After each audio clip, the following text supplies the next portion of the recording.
The clock is ticking 3 p.m. GMT plus 1. Good afternoon, ladies and gentlemen, and welcome to today's update on News in Brief with me, Iman Noued.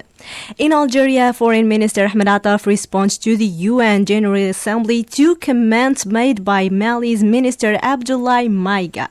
Attaf emphasized that Algeria will not engage in disputes on the international stage and reaffirms the nation's commitment to ensuring security in the Sahel region, working towards a stable and peaceful future. In Western Sahara's dispute, the UN Special Envoy Staffan de Mistura is set to visit Sahrawi refugee camps this Thursday, where he will meet with local authorities in an attempt to advance the political resolution of the long-standing dispute in the region. De Mistura's visit comes ahead of the briefing to the UN Security Council in mid-October as the international community continues efforts to address the Sahrawi issue. Now to Nigeria, where the country marks its Independence Day on October 1st. This day celebrates the nation's hard-fought struggle for freedom and independence from the British colonial rule. Festivities and reflections are ongoing across Nigeria as citizens celebrate their victory and progress since gaining independence in 1960.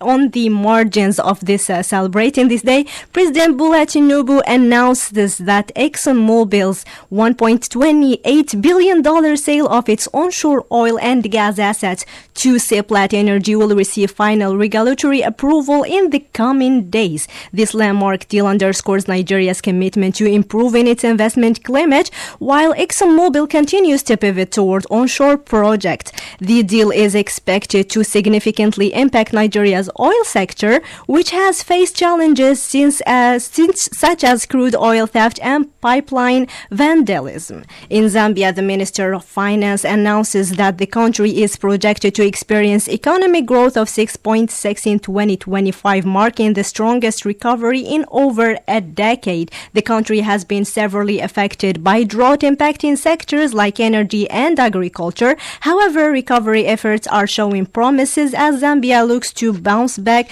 from this crisis. Meanwhile, in Kenya, the Ministry of Health has launched a significant 5-day vaccination campaign aimed at protecting 3.48 million children under the age of 10 from polio. This initiative underscores Kenya's commitment to eradicating the disease and safeguarding the health of its younger population, aligning with broader public health goals across the continent. Moving to South Africa, two former rangers from Kruger National Park, Lucky Mackenzie and Josie Halango, have been sentenced to 20 years in prison each for their involvement in rhino poaching. The sentencing has been hailed as a victory for wildlife conservation, as poaching remains a significant threat to endangered species in the region. South Africa's government reiterated its commitment to prosecuting those involved in wildlife crimes, as this case sends a strong message about the protection of national park and biodiversity. In Cameroon, football icon Samuel Eto'o, president of the Cameroon Football Federation, has been handed a 6-month suspension by FIFA. The sanction prevents him from attending matches involving Cameroon's national team, though the reason behind the suspensions are still being examined. That concludes today's News in Brief. Stay tuned for the French Roundup with Sihan Bourazi. Thank you for listening and enjoy the rest of our programming throughout the day with Ifrikya FM, the voice of Africa.